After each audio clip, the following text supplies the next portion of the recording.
Szeretettel köszöntök mindenkit. Ez az 5. Red Lions-i olvasó találkozó. Én Tóth Tamás Czoli vagyok.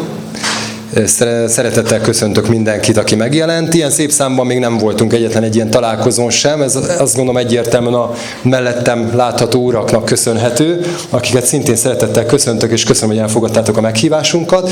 Tormentor zenekar tagjai, Szigeti Attila gitáros, Csihar Attila énekes, Farkas György basszusgitáros, velük fogunk beszélgetni itt a találkozó első részében. Általában az szokott lenni a menetrend, hogy én kérdezek, válaszolnak, és amikor végzünk, akkor ti is kérdezhettek. Tehát, hogyha bármi marad bennetek, akkor nyugodtan tegyétek fel kérdéseket. Így furcsa, így kihangosítva magam, de majd hozzászokunk.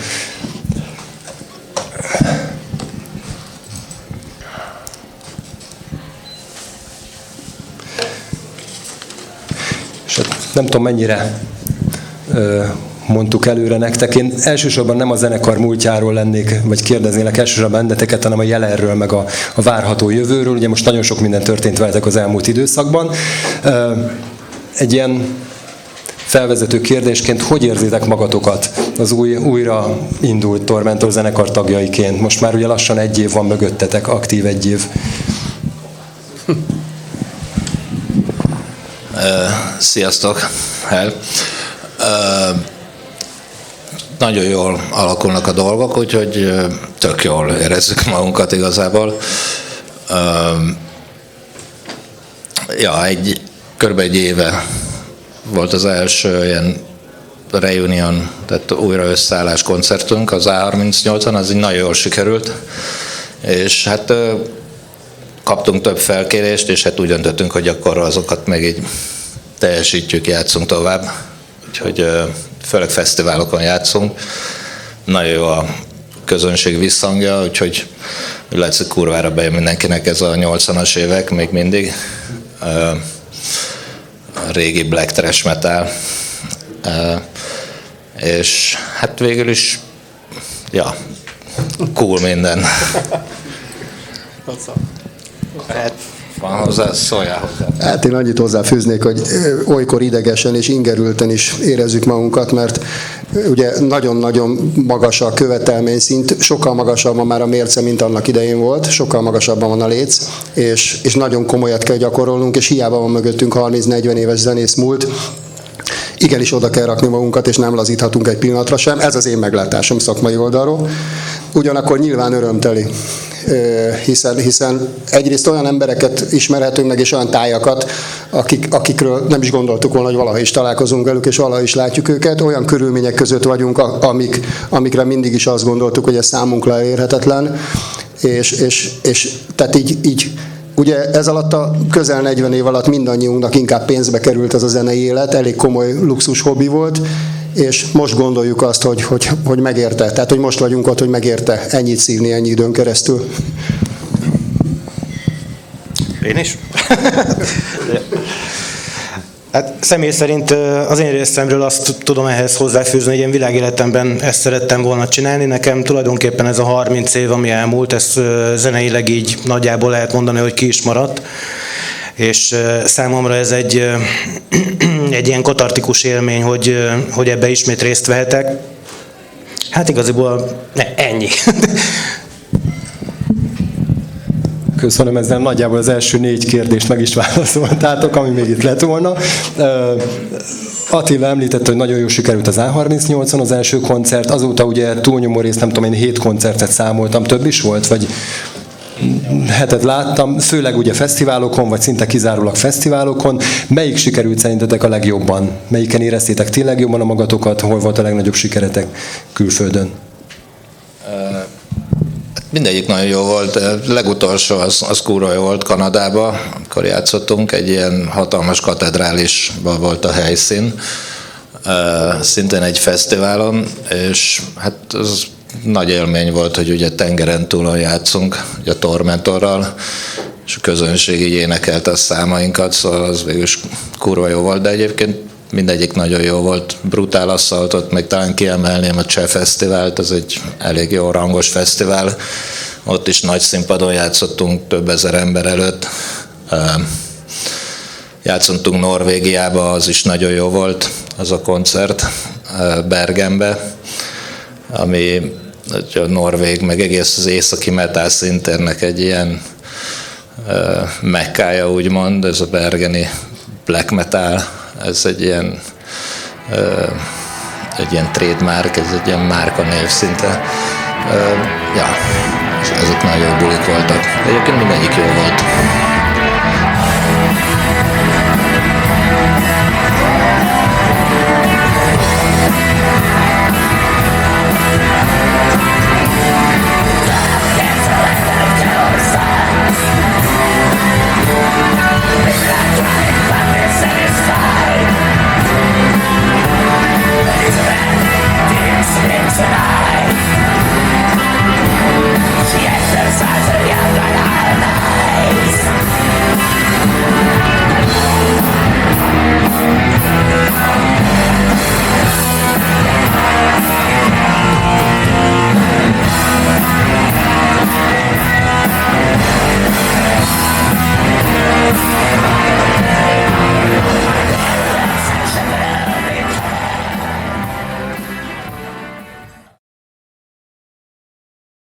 Ki volt ennek az újraindulásnak a motorja, vagy a szellemi szülőatja? Tehát ki akarta, ki kezdeményezte nálatok, hogy kezdjétek újra?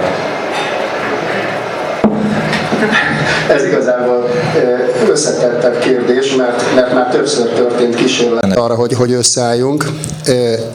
Nekem nagyon szívügyem volt, tehát amióta nem volt a zenekar, gyakorlatilag már a következő héttől kezdve folyamatosan ez járt a fejemben, hogy valamikor álljunk újra össze, de én igazából csak a katalizátor voltam ehhez, nyilván nekem nem volt sem lehetőségem sem. Ugye Attilának nagyon komoly, mármint Csihar Attinak nagyon komoly volt az időbeosztása, hiszen tudjuk, hogy még csak nem is két zenekarban játszik a Tormentoron kívül.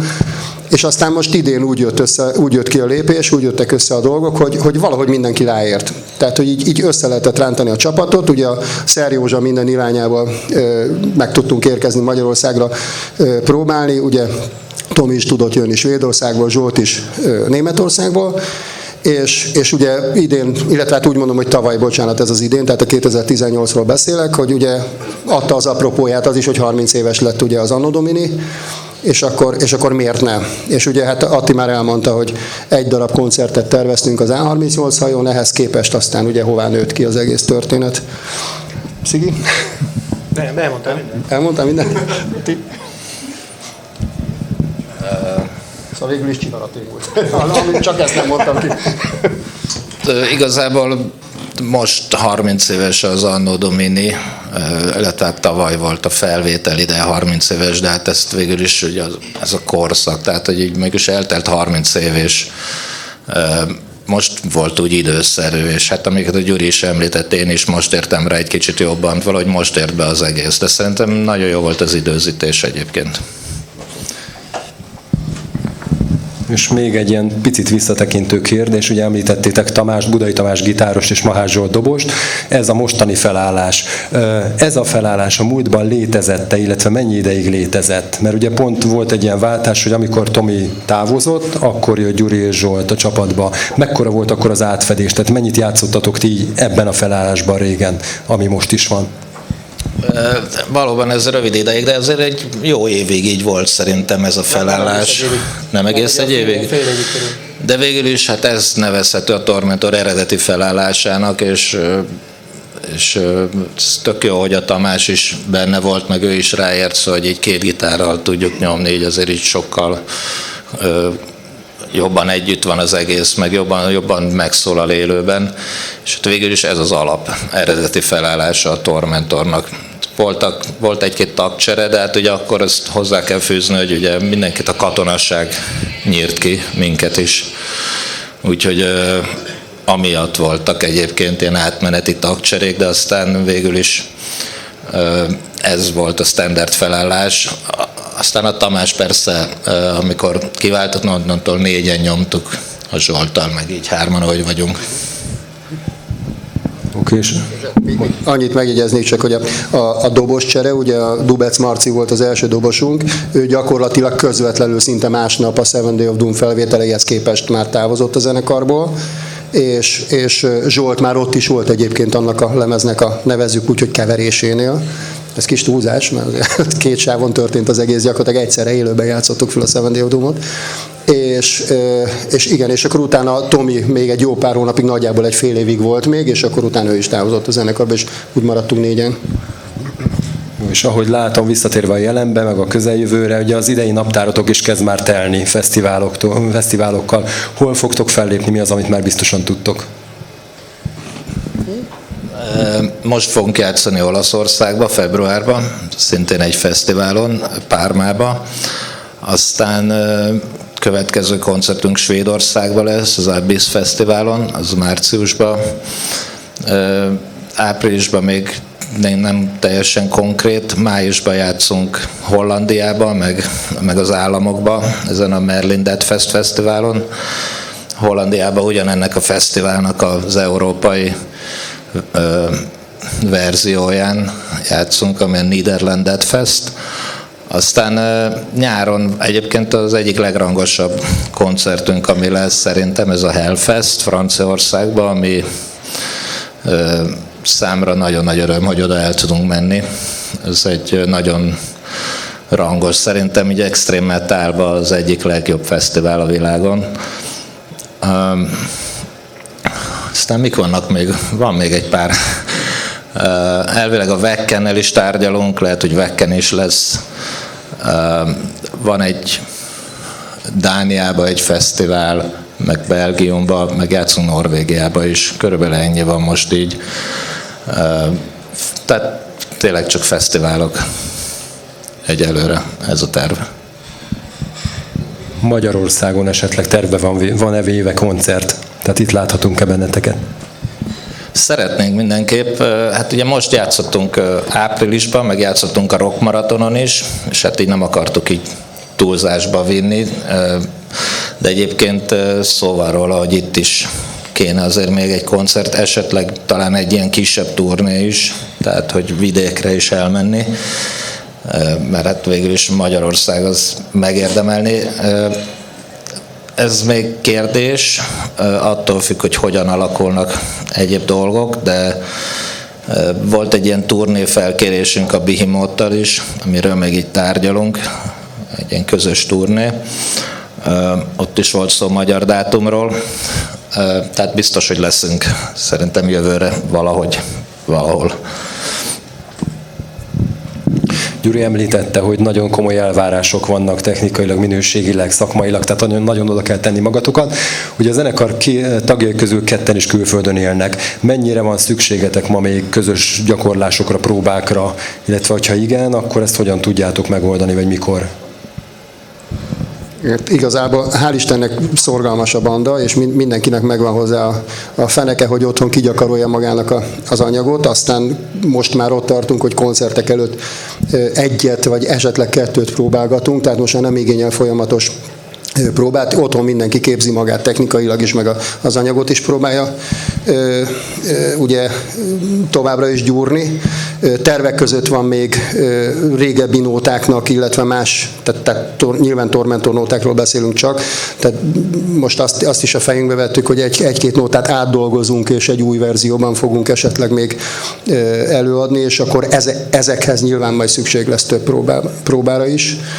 És hát a technikai fejlődésről meg annyit, hogy hál' Istennek Attila hathatós közbenjárására az ESP-vel sikerült egy ilyen hogy is mondjam, ESP-ben sikerült támogatóra lelnünk, és megtámogattak bennünket 3 darab hangszerrel, ugye kaptak Attiláék is Attila meg Tomi egy gitárt, meg én most 27-én kaptam meg egy basszusgitárt, borzasztó módon nagyon magas szintű hangszerek, és így ezek azért így örömteli dolgok, hogy is mondjam, hogy sose gondoltam volna, hogy egyszer idáig is eljutunk, hogy egyszer csak egy ilyen amerikai gyártó, hogy azt mondja, hogy neztek gyerekek, hát így, hát érdemesek vagytok rá, és akkor csináljátok. Mondjuk még föl kell nőni a feladathoz, szó sem róla.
Aztán az első indulásotok óta ugye eltelt most már több mint 3 évtized, nem tudom, 35 évet mondhatunk, vagy az még nincs?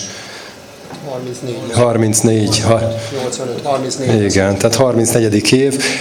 Ez alatt, az időszak alatt, hogy érzitek, változott-e a zenekarnak mondjuk a szellemisége valamilyen téren, vagy ugyanazok vagytok, akik voltatok? Közben ugye felnőtt a közönség is. Én a magam részéről azt érzem, hogy amit annak idején poénnak gondoltam, azt most már komolyan gondolom, nagyon sok esetben. És ezt mindenki értse, hogy akarja. De egyébként tök érdekes, hogy tényleg ennyi év eltelt, és amikor így együtt vagyunk, meg találkozunk valahol, hogy minden ugyanaz, sőt, még rosszabb. tehát a hangulat az megvan egyébként, és igazából így a személyiségek csak így kiteljesedtek, de igazából mindenki ugyanaz maradt valójában, aki volt. Legbelül ez a dolog így kiteljesedett jobban. Ez így átjön szerintem a színpadon is, azért is jön át ez a közönségnek is, és a közönség felől is érezzük ezt a támogatást, és a fene tudja. Szerintem így csak egyre durvább az egész, így igazából. Meg még annyit hozzáfűznék, hogy Attila az elején még mondta is, hogy most ez ilyen nosztalgia, vagy retro, vagy nem is tudom minek nevezem, hogy így embereknek tetszik ugye, hogy újra feleleventjük a 80-as éveket.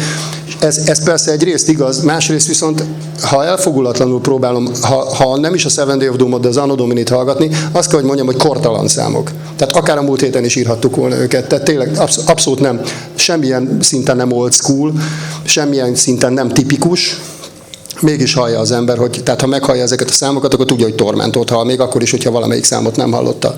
És azt gondolom, hogy ez az egyik varázsa ennek az egésznek, hogy nem nosztalgiázunk alapvetően, hanem egyszerűen olyan emberekhez is el tud jutni ez a muzsika, akik akkor még nem is éltek, amikor ez született, és ezért most nekik tulajdonképpen ez ugyanúgy új, mint annak idején azoknak volt, akik az első koncerteken ott voltak. És az egyik legizgalmasabb kérdésem, szerintem másokat is érdekel rajtam kívül, új számok, új lemez esetleg várható-e tőletek? Én csak annyit mondok, hogy igen. Tervem van. Így van, tervem van véve. Egyelőre most játszok ezeket a régi számokat, így próbálunk belerázódni, visszarázódni az ütembe, aztán meglátjuk előbb-utóbb, igen. Hát nagyon igen, tehát nekem már van 5 számhoz alapom, úgyhogy lesz. És a másik kérdés, itt említettétek, hogy régi számokat elővesztek, áthangszerítek, egy kicsit változtattok rajta. A régi anyagokat esetleg terveztek-e újra kiadni, bármilyen más formában azokhoz hozzányúlni, eljuttatni az emberekhez? Most is itt is vannak, ez újra van kiadva a régi anyag. Ez már megvalósul gyakorlatilag, CD-n van, az egyik CD-hez van egy DVD melléklet is egyébként, ami a régi 80-as években ilyen videókat össze tudtunk kaparni, azokból ilyen részletek. Szerintem így elég érdekes. Én nem vagyok híve annak, hogy újra fölvenni régi anyagot, például lehet, hogy max. Egy számot meg lehet csinálni, vagy ilyesmi, de én nem szeretem, amikor mondjuk egy zenekar összeáll, és akkor újra fölveszi a régi lemezét. Szerintem az nem jó ötlet.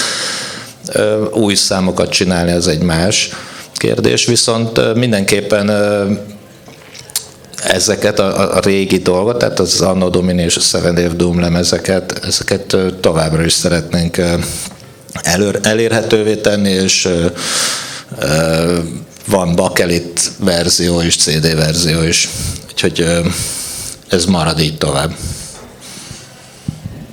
Jó, köszönöm. Gyuri említette, hogy te vagy talán a legelfoglaltabb mindőtök közül egyéb zenekarok okán. Pont ez lenne a kérdésem, hogy kinek milyen aktivitásai vannak jelenleg, és ezeket hogyan lehet összeegyeztetni a Tormentorral? Hát gyakorlatilag én annak ellenére, hogy amikor kezdődött a Tormentor, 4 zenekarban játszottam, most már csak a Tormentor van, de úgyhogy nem döntöttem semmelyik másik zenekar elhagyása mellett, hanem egyszerűen úgy megálltak azok a projektek, szépen beleálltak a földbe, illetve az egyikből kiléptem egy 5-ből, ugye a Bornholmból. és hát most gyakorlatilag minden időmet és energiámat én a Tormentorra tudom fordítani, és ezt egyébként nem is bánom, tehát így utólag azt gondolom, hogy szerencsésebb, hogy nem próbálok meg szanaszét szakadni Attila példáját látva. Hát igen, nálam ugye a történet része, hogy engem ugye a Mayhem zenekar azért keresett meg a Tormentor miatt, mert nagyon szerették a Tormentort. A Deadnek, a régi énekesnek, illetve a Euronymous-nak, régi gitárosnak különösen az egyik kedvence volt a zenekar. Ezért is lettem felkérve, hogy a Mayhembe. Az is azért nem ma volt, 90-ben, vagy 91-2, ilyesmi, 90-es évek elején. Hát nekem azóta nagyon sok zenekarom volt, és most is van egy pár.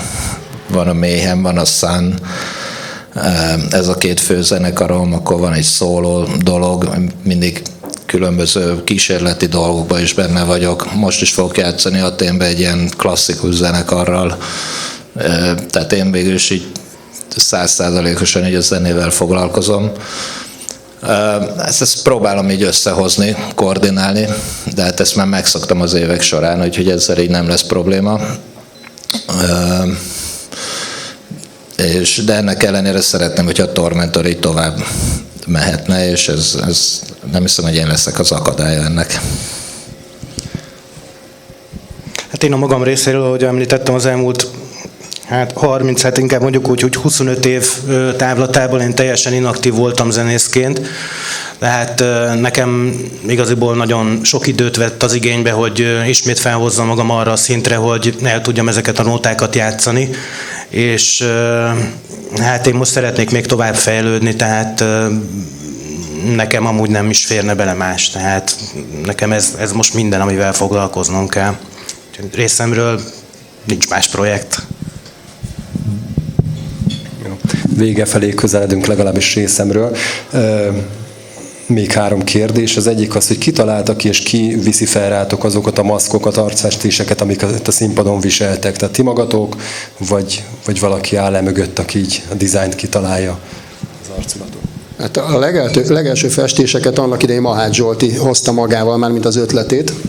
És akkor csak így egyszerűen csak így koncert előtt így odaállt elénk, és akkor kitalált valamit, hogy mondjuk nálam tradicionális maradt ez a pókhálószerű festés, ugye így úgy amúgy kialakítva.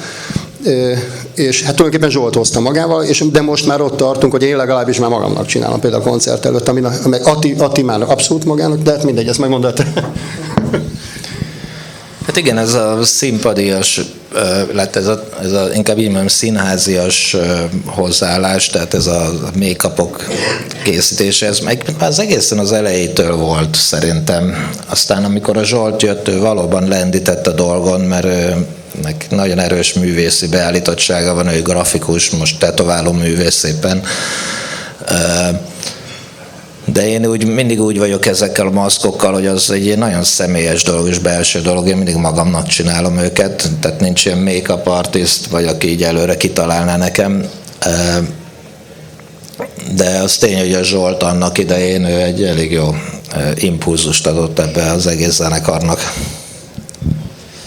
És ez így van, igen, én hasonlóan a Gyurihoz az én make-upomat is a Zsolt találta ki annak idején, hát egyszerű. Én mondjuk saját magamnak nem bírom elkészíteni, én béna vagyok hozzá, meg általában ugye a druk a koncert előtt az engem úgy eléggé visszafog, tehát azt hiszem, hogy elég hány ingerül néz neki, ha én csinálnám, úgyhogy általában ráhagyom a Zsoltra, tehát ő szokta nekem csinálni a lényegét. Tehát az alapot én meg tudom csinálni, de a festést a Zsolt szokta csinálni nekem. Az Anno Domini album dalaihoz egy Bukarestben élő képzőművész, Costin Chioreanu, vagy Cioreanu, nem tudom, hogy Chioreanu, készített ilyen nagyon érdekes illusztrációkat, grafikákat, amikből ugye, hogyha jól tudom, akkor kiállítást is készítettek augusztusban talán, vagy valahogy így, ahol láttam egy videót, arról ti is ott voltatok, kommentáltátok a képeket, stb. Nyilván találkoztatok is vele. Mit tudtok arról, hogy nála hogy jött ez? Tehát honnan jött az ihlet, vagy hogyan született ez az egész projekt? Én a Costint már elég régóta ismerem, több dolgot csináltunk együtt, készített ilyen lírik videót is a Mayhemnek és másik zenekaromnak is, a Sinszenumnak is. Tehát én már tényleg egy ilyen 5-10 éve még valahogy így együtt, sőt az első ilyen Mayhem videót is ő csinálta, illetve hát ők így fölvettek ilyen videót élőbe, és akkor abból lett egy ilyen videoklipszerűség. Úgy találkoztam, egyébként nagyon tehetséges, meg egy nagyon, ma már egyébként egy úgymond befutott grafikusnak számít, rengeteg zenekarnak, meg fesztiváloknak dolgozik. És egyébként ez az egész, ez egy jó barátom, Jonas Svensson, aki egy svéd srác, és nagyon jó barátom vele, nagyon sokat dolgoztam még a Mayhembe is, főleg színpad design, meg merch, póló design, ilyesmi szinteken, és most is egyébként a Tormentornak, egyébként ő is egy szerves része, ha úgy vesszük, tehát ő neki is nagyon nagy részben köszönhetjük, hogy összeállt a zenekar, mert nekem az én fülemet úgymond már nagyon régóta rágta ezzel, és nagyon megtett mindent azért, hogy ez újra megvalósulhasson. A pólóinkat is ő tervezi, meg minden turnén ott van velünk, mint turnémenedzser, és végül is hát valahogy ő is ismerte a Costint, és hát ezt végül is ők találták ki elsősorban, tehát az ő ötletük volt az, hogy ezekhez a számokhoz, minden számhoz egy külön grafika szülessen. És Bergenben volt egyébként Norvégiában ez a kiállítás a Beyond the Gates Fesztivál előtt. Szóval elég cool. És hogyha jól emlékszem, akkor a YouTube-on ezt meg is lehet nézni, ebből egy ilyen hosszabb filmet, tehát akit esetleg érdekel, az ott megnézheti, meg a Facebookon is képeket láttam, tehát az alkotásait. És akkor részemről az utolsó kérdés, egy ilyen nagyobb vagy átfogó kérdés, hogy szerintetek mennyi van a jelenlegi Tormentorban, milyen közép, esetleg hosszú távú terveitek vannak a zenekarral? Hát én azt gondolom, hogy ez a jelenlegi műsor, ebben még talán mostantól számítom maximum 2 év, ha lehet, tehát mindenképp elő kell. Tehát ha hosszabb távon akarunk tervezni, akkor mindenképp elő kell jönnünk majd egy új műsorral, ami egyfajta kockázat lesz, egyfajta kockáztatás, de vállaljuk, tehát szeretjük a kockázatokat. Megbizakodóak is vagyunk, mert azért már vannak arra utaló jelek, hogy ez majd még tovább fog tudni nőni, én azt gondolom. Igen, de közben hozzátenném, hogy így ismerem így a nemzetközi metal színteret, és elég kevés zenekar van egyébként, akik így a 80-as években hatást gyakoroltak az egész műfajra, és még mindig élnek egyszer, és még mindig össze tudnak állni, tehát hogy az eredeti felállásban tudnak játszani. És szerintem az egy nagy potenciál, mert hogy komolyan úgy mélyebben belegondoltok, nem sok zenekar maradt, tehát vannak zenekarok, akik mindig játszanak, de az már nem az eredeti felállás, tehát már voltak tagcserék, vagy van 2 régi arc, a többiek fiatalok, és szerintem ez egy nagy potenciál, amiből még bármi lehet. Én legalábbis így érzem személy szerint. Hát én a korábbiakban elmondtam, hogy én világéletemben ezt szerettem volna csinálni, tehát, és most, hogy látszólag ennek van is létjogosultsága, ötletek is vannak a jövőre nézve. Én nagyon szeretném, hogyha ez, hát most mit hívunk középtávnak, mondjuk minimum egy 5 évig még tudna működni, hát nyilván már amikor nyugdíjas vagyok, nem ebből fogok foglalkozni, de most, vagy ki tudja, de most ezt én nagyon szeretném, tehát minél tovább csinálni. Én lehet, hogy még 80 évesen is szívesen nyomnám, és kifejezetten ugye például a Headbangnél előny a Parkinson-kor, azt gondolom. Ja, egyébként ez csodálatos a mi műfajunkban, így a metalban magában, hogy megnézitek, tehát az olyan zenekarok, mint a Maiden, én még tavaly voltam Black Sabbathon, a Maiden még mindig nyomja. Tehát, hogy ez köszönet nektek is, tehát, hogy az egész szín olyan, hogy így nem az van, hogy most ha már egy valaki így korosodik, meg öregedik, akkor az egy ilyen visszatartó erő lenne, hanem inkább inspirációt érzek ebbe, és Ja, nekem például nincs más tervem, tehát én örökre fogom nyomni, az biztos. A végéig. Jó, köszönöm, részemről ennyi, és akkor én átadnám nektek a szót, tehát hogy aki szeretne kérdezni, az kérdezzen.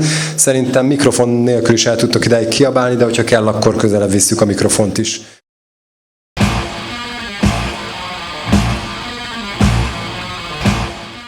Az a borító inspirálta ezt a grafikát. Egyébként Budázi György rajzolta eredetileg ezt a grafikát nekünk, akivel akkor nagyon sokat gengeltünk, meg mászkáltunk jobbra-balra. És hát igazából ez is azt mutatja, hogy akkor mennyire inspirált minket a Creator, ugye hát voltunk ilyen 15-16 évesek, 18, ilyesmi. Úgyhogy igen, ez jó a meglátásod, a kettőnek van köze egymáshoz.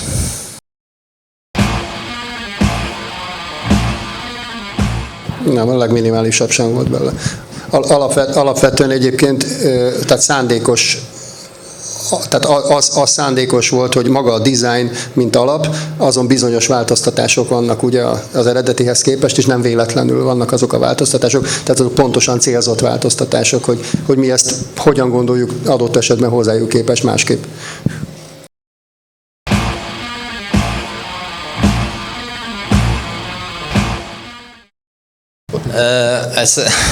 Ez úgy volt, hogy akkoriban egész más feltételek voltak, mint ma. Valahogy, ha én jól emlékszem, úgy volt, hogy szereztünk egy kazettát, amin voltak ilyen effekt hangok.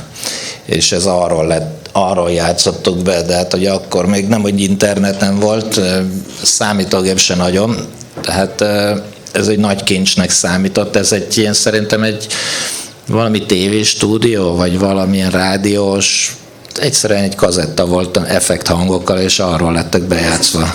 Zsolt hozta talán. Azt hiszem, igen, a Zsolt szerezte talán a Pannonia filmstúdióból, vagy valami ilyesmi. Sima audio kazetta. Aha, abszolút. Audio.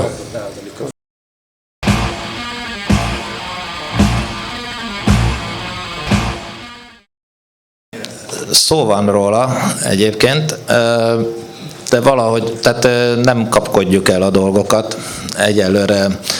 Most ez az a koncepció, hogy most van egy műsor, amit játszunk, és amikor tehát egy új helyre megyünk, akkor most maradunk ennél a műsornál, de hogyha valahol visszahívnak, akkor ott értelemszerűen nem fogjuk ugyanazt a műsort játszani, és oda szerintem akár még a Recipe Ferrumról is bekerülhetnek dalok. Nincs elfelejtve a lemez, és szeretnénk, bár mondjuk az a lemez más felállásba készült, úgyhogy hát kell egy kicsit hangszerelni, meg szervezni a számokat, de Nagyon át kell. Ja, de szó van róla.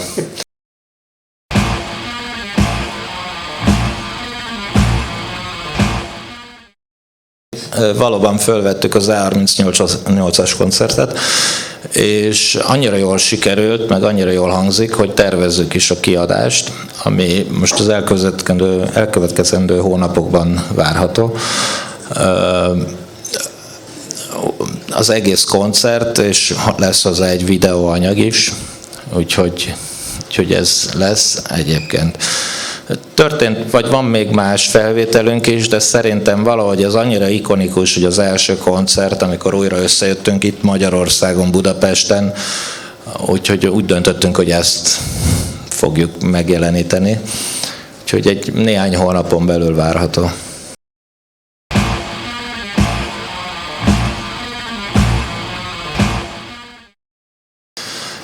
Hát nekem volt szerencsém látni a filmet, a többieknek szerintem nem. Én nem vagyok egy filmkritikus igazából, és nagyon nehéz egy olyan filmről beszélni, ami rólunk szól. Tehát ugye ez főleg a Mayhem zenekarnak a 90-es évekbeli tevékenységeit fogja át a film. A Lords of Chaos egyébként egy könyv, aminek alapján készült ez a film, de hát a könyv az egész black metal szintéről szólt, viszont a film az csak kizárólag a Mayhemről. Nem tudom, lehetne az egész egy kicsit pontosabb, vagy szóval a valóságtól egy icipicit elrugaszkodott szerintem a film. Annyi az érdekessége, hogy a fiamat, az Ariont fölkérték, hogy ő játszon engem. Tehát ilyen szempontból mondjuk számomra érdekes. Amúgy Tormentor vonatkoztatásban annyit még hozzáfűznék, hogy a filmet, amikor láttam, szóval hogy néha itt-ott Tormentor szól benne. Úgyhogy azért ilyen szempontból van köze a Tormentorhoz is. Egyébként azt hiszem, hogy most februárban fog kijönni a film. De egy nagyon furcsa dolog, hogy belegondolsz, tehát, hogy főleg az, hogy a Mayhem a mai napig aktív, és akkor valaki készít egy filmet így rólunk, tudod, akik még így vagyunk. Szóval mi nagyon elzárkóztunk tőle egyébként hivatalosan a zenekar, hogy tehát gyakorlatilag egy nagy fuck you volt így a kommentünk. De ennek ellenére most így nagyon nem tudok mit hozzáfűzni, a film megszületett, úgyhogy kíváncsi vagyok, hogy fog nektek tetszeni.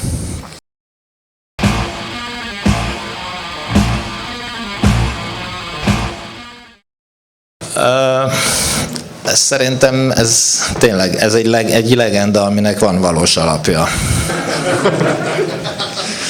Tehát itt szerintem tudnánk most is sztorizni. Rengeteg káosz volt, meg rengeteg úgymond botrány volt. Kicsit ez a Sex Pistols így kelet-európai szinten így megtörtént velünk. Tehát rengeteg balhé volt, főleg az első időkben.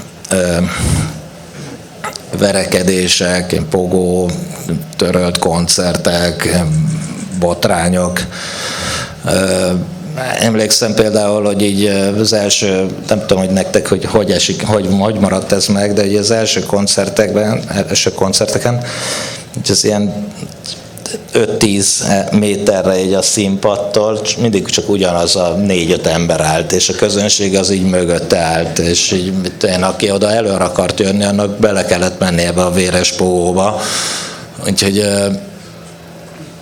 hát nem tudom, Gyuri, sztorizzál.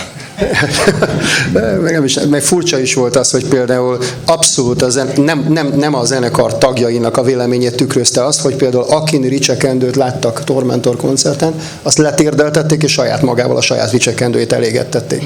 De meg pokolgéplemezeket gyújtogattak, de ezt, tehát mondom, ebben mi abszolút nem volt. Tehát ez valahogy a közönségnél alakult ki, hogy állandóan ütöttek, vertek mindenkit. De tényleg. Viszont a legsúlyosabb koncert, ami miatt elterjedt rólunk az, hogy mit ilyen botrányosak vagyunk, nem tudom, végül is jól jöttünk ki belőle, de ott és akkor nem volt jó megélni. Attilának akkor volt a 18. születésnapja, Várpalotán játszottunk, és egy holland zenekarra turnéztunk az Attilával, és hát ilyen 40 másodpercesre sikeredett a koncertünk körülbelül. Hát így már Zsolt meg én már be voltunk make-upolva, és ugye akkor 4-en voltunk, 4 tag volt a zenekar, és nem találtuk sehol Szigit meg Csiharatit, és így már, mit tudom én, így 5 perc volt fellépésig, és akkor már ott is csúsztató volt az idő, és akkor elmentünk megkeresni őket, és ilyen iszonyú emberrakás alján, találtuk meg őket, meg ilyen emberkupac alján, ugye, mert hogy együtt ittak 80 emberrel, vagy nem tudom, itt lent a kocsma részben, a koncerthelyszínen, és hát ugye amikor 2 embernek mindenkivel kell egy kört inni, az elég durva.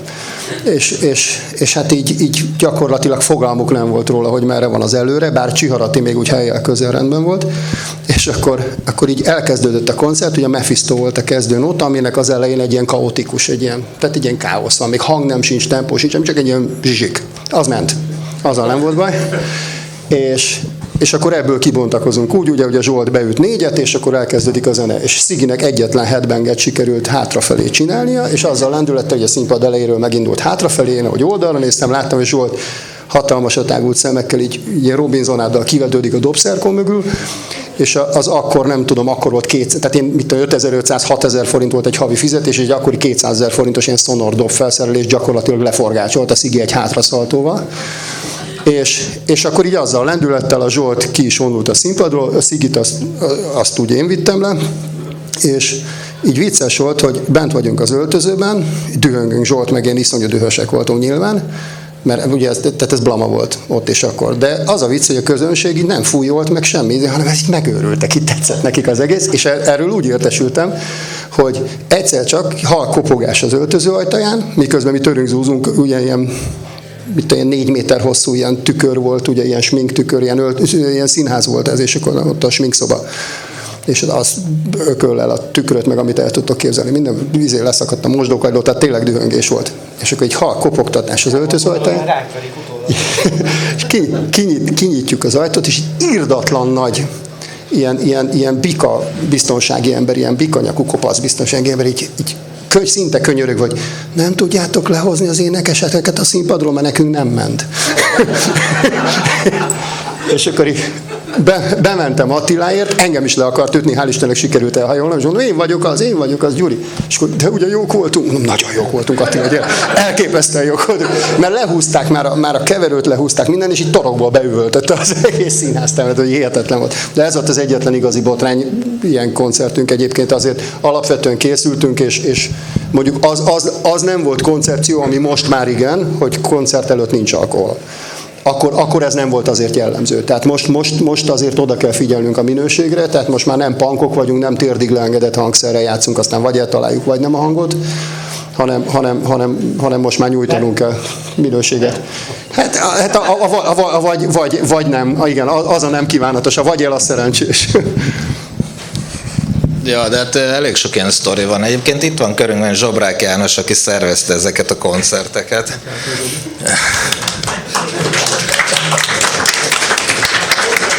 Ő is lehet, hogy tudna mesélni. Józsa Béla is itt van.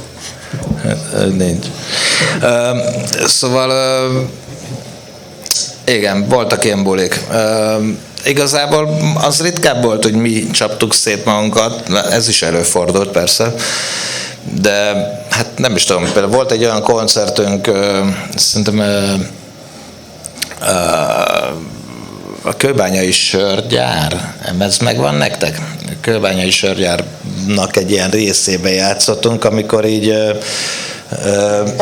előttünk játszott. Először volt egy ilyen diszkózenekar. Valami rémlik tényleg. A diszkózenekar, emlékszel? És így kimentünk és néztünk, hogy fú, bazd meg, ebből mi lesz itt. Mert Ez a fókuszos buli vagy?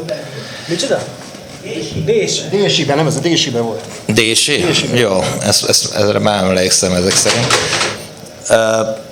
És akkor utána azt még ugye a közönség így elviselte, és akkor utána volt valami hard rock zenekar, nem tudom, Misszió, vagy valami ilyesmi.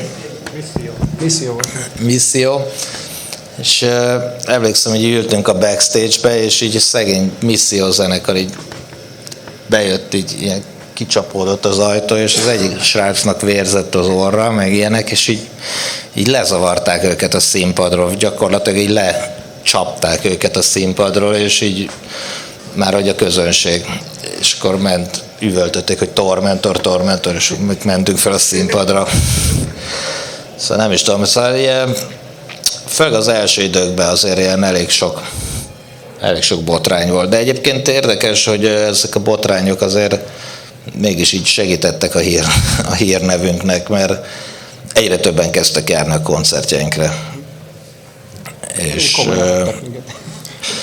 És hát aztán később, akkor már, amikor már ilyen nagyobb volt, egyébként a közönség simán volt ilyen 700 ember, 1000 ember így akkoriban hogy a koncerteken, ami azért így elég jónak számított.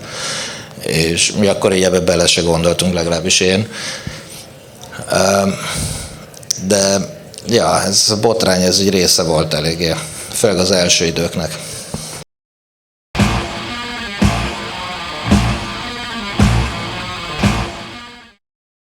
Ezt nem tudom, hogy Hungaroton volt-e, inkább így volt, hogy ez egy Faragó, hogy hívták? Gábor. Faragó Gábor, ugye Zsolt találta őt. És ő keresett meg minket egy ilyen ajánlatta, hogy lehetne egy Tormentor lemezt csinálni, és az akkor nagyon szürreálisan hangzott, és nagyon jó hangzott, és hát ennek is köszönhető az Anno Domini végül is, mert Már a felvétel. már ugye a felvétel maga, mert hogy volt egy kiadó mögöttünk, aki ezt így finanszírozta akkor a stúdiót. Viszont utána ez így senki nem tudja pontosan, hogy mi történt. A master szalag az így eltűnt, szóval végül is volt egy kazetta, amit fölvettünk, meg szerencsére a Szigi fölvett papától volt egy ilyen videó, szóval fölvettünk egy ilyen hifi videóra az anyagot, és ennek köszönhető, hogy egyetem megmaradt. Mert utána az illető az eltűnt. Egyébként a történet az, hogy kiadott egy ilyen német valami heavy metal lemezt közben, így gyorsan, gondolta, hogy az majd milyen jó lesz, és azzal így megbukott, az a dolog így megbukott, és ezáltal, ha én jól tudom, de ezek most már tényleg ez csak én, ahogy emlékszem, őt így kirúgták talán a cégtől, vagy ő így eltűnt, és ezzel együtt a Tormentor is ment a süllyesztőbe. Igazából ezért nem jelenhetett meg sajnos. Pedig egyébként, ha akkor megjelenik az Anno Domini, az így most így utólag mai szemmel az elég jót tett volna így mindenkinek, meg mindennek. Részben ezért is álltunk meg szerintem. Mert azért ez akkor, emlékszem, hogy minden héten próbáltunk, többször is. Nagyon komolyan készültünk a lemezre, és akkor utána, hogy ez így nem valósult meg, aztán akkor épp ilyen rendszerváltás is volt, meg Atti, te is talán katona voltál, minden szar. Még működött a dolog, jó másfél évig. Hát igen, még így azért nem adtuk föl, de aztán utána még így látszott, hogy nem lett a lemezből se semmi, meg minden, szerintem az így azért eléggé közrejátszott abba, hogy abba hagytuk. De szerencsére megmaradt a felvétel, és az most is ez szerepel a kiadványokon, tehát igazából ezt köszönhetjük azért nekik, hogy ez a felvétel megszületett. Szigeti Attinak a papája, azt hiszem ő szerzett egy ilyen videót, nem? És akkor azzal vettük föl így a stúdióban nagy szerencsére, különben az egész anyag az így eltűnt volna a süllyesztőbe. És először csak egy fölvettük kazettára is, és akkor az első kiadvány, ez a norvég kiadvány, ez erről a kazettáról született, csak aztán időközben erről került az a videó is, amit sikerült így bedigitalizálni, és akkor az végül is gyakorlatilag az eredeti mastert takarja, tehát az már egy jó minőség volt.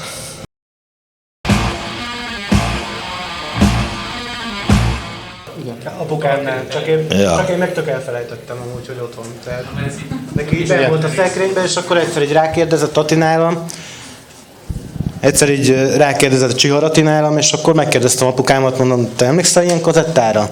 És mondta, hogy ja, ott van a szekrényben. És lehetne, hogy odaadja? Persze, tessék, és akkor ennyi. Tehát így lett nekünk az a kazetta. Tehát ő őrizgette, mit tudom én, 10 éven keresztül, vagy a jóisten tudja mennyi időn keresztül. De egyébként tudni kell, hogy Szigi papája volt a nagy technikai zseni körülöttünk, mármint olyan szempontból, hogy minden, amit például ilyen 86-os aortáról videó, meg ilyesmi, az a Szigi papája készítette azokat a videókat, ami fönn van a YouTube-on, és ő volt az, akinek utólag tényleg zseniális ötlete, tehát utólag bizonyul zseniálisnak az ötlet, ugye, hogy egy ilyen digitális videomagnóval, ilyen sztereó videomagnóval rögzítsük a hanganyagot, mert ha az nincs, akkor valóban a Mesterszalag meg a Faragó Gábor az úgy, ahogy volt, egyik nap mondta, hogy na majd találkozunk, és akkor azóta se találkoztunk. Tehát így ennyi. De gyakorlatilag rögtön a felvételek után. Pedig nagyjából 1 hét alatt megcsináltuk egyébként a felvételeket. És azt hiszem 2 hét lett volna rá, tehát, hogy 2 hetet tölthettünk volna a stúdióban, de aztán, mit tudom én, bementünk ilyen hétfőn, akkor ott be lett mikrofonozva a dob, meg jelvétel, meg ilyesmi, és akkor ilyen kedd délelőtt fölment a dob, kedd délután fölment a basszus, és akkor utána jöttek a gitárok, meg az ének, és gyakorlatilag 1 hét alatt kész is lett az egész, pontosan 7 nap alatt elkészült az egész. Úgyhogy elég jó haladtunk vele. Olyan nem lett egyébként rossz, azt gondolom.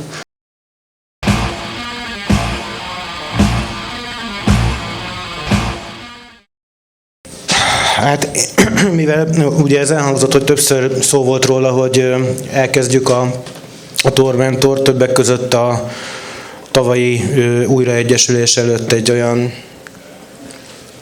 3-4 évvel is, akkor már én ugye elkezdtem gyakorolni, az meghiúsult, akkor gyakoroltam körülbelül egy olyan 3 hónapot, és ugye ez 2017 augusztusában született meg végül is a megállapodás köztünk, hogy megcsináljuk. Hát gyakorlatilag onnantól kezdve én nekem ez ilyen napi, hát ilyen 5 óra gyakorlást jelentett. Onnan minden nap. Tehát, hát mit mondjak, egy olyan 7 hónap, 8 hónap.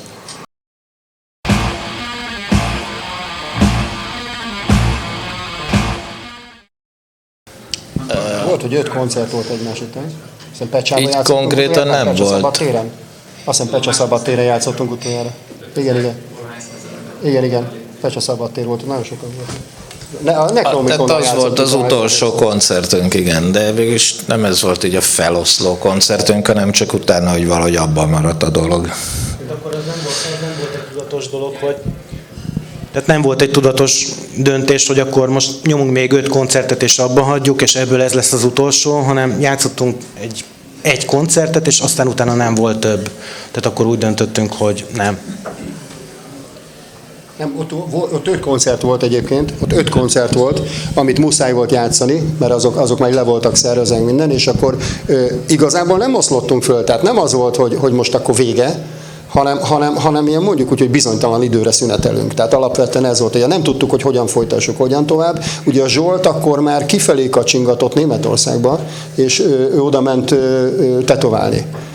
Ugye 91-ben, és akkor már amiatt is az volt, hogy mert ő akkor már nagyon, nagyon elmélyedt a tetoválásban, és az is jelentette a megélhetését, és egyre kevesebb időt tudott szánni a próbákra is,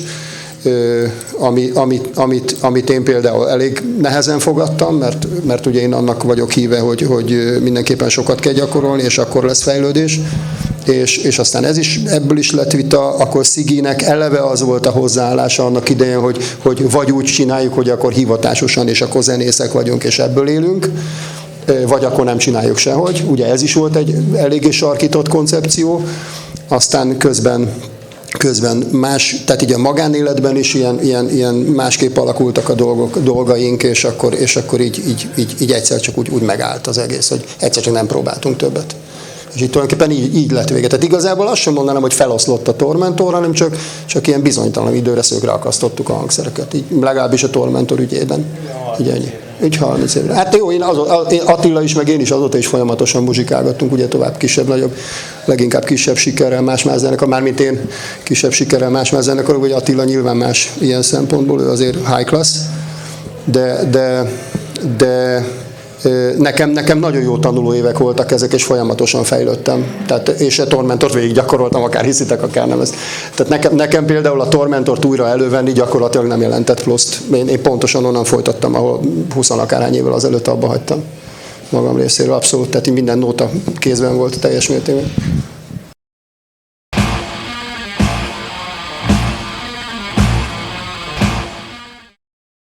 Hát én csak a saját nevemben tudok nyilatkozni, nekem elég konkrétan, nekem ilyen nagyon hülye zenei ízlésem van egyébként, tehát senkit nem akarok megsérteni, de én például nem szeretem sem a Metallicát, sem az Iron Maiden, sem a Judas Priest-et, sorry.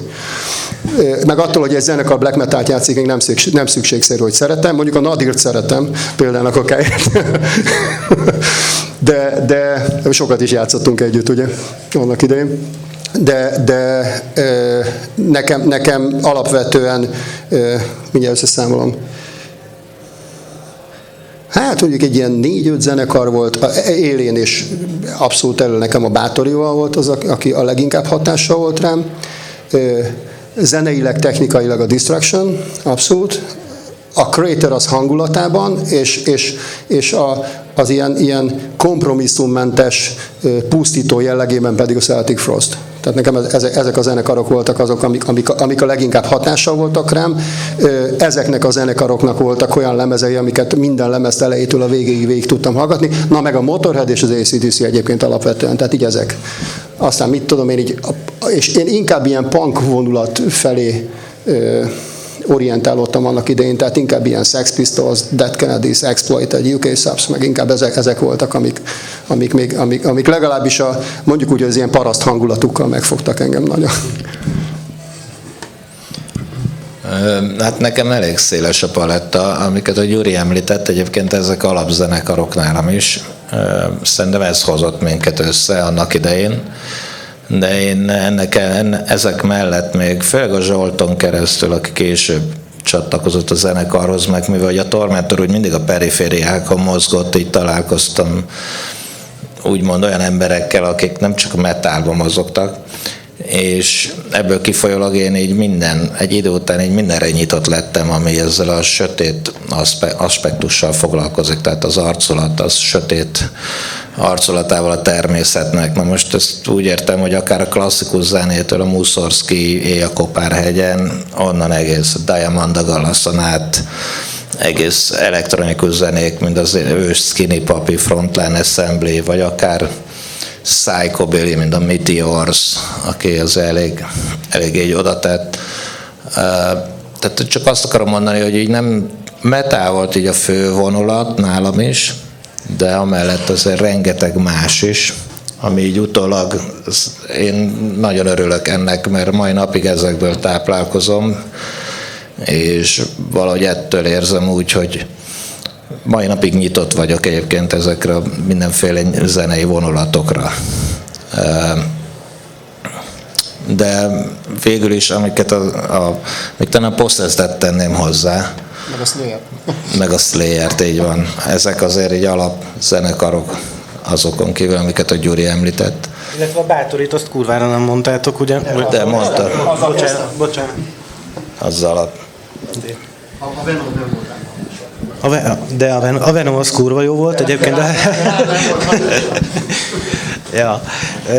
De nekem egyébként még mielőtt a black metal zenékkel megismerkedtem volna, tehát ilyen alapból Iron Maiden rajongó voltam, de egyébként imádom a mai napig is.